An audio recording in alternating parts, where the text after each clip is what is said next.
If you've recently had this message appear on your Epson printer insisting it's not going to print anything until you replace it and thought what the heck is one of those, you're not alone. I'd never heard of this either. And if after seeing this message your first thought was, wow, this sucks, ironically you're getting close to what this thing actually does.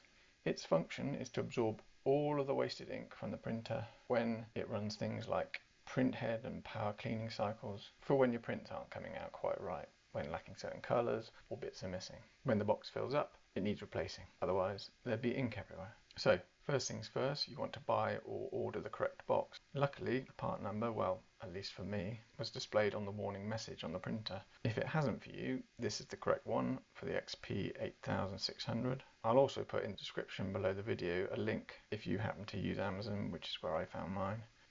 Now to replacing it. The box is located conveniently at the front of the printer on the right hand side under the flap. There is only one screw to undo. You need a flat or slot head screwdriver like this one, which I've managed not to quite get into focus. Here's the screw up close in better focus. As with my poor eyesight, I wasn't quite sure what type it was initially. I think maybe because of the indent in the middle. So go ahead and unscrew it.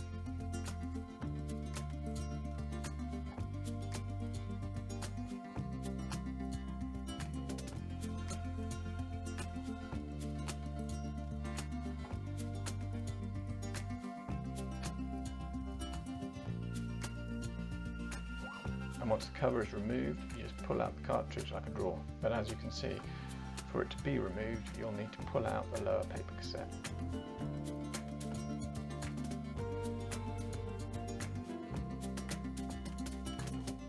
Swap this for the new one and push.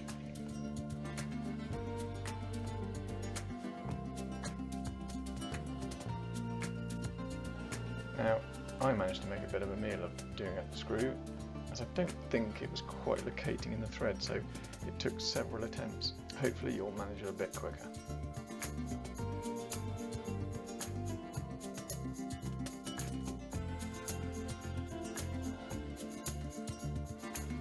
In theory, you're all done, but you might be unlucky and see this message on the screen.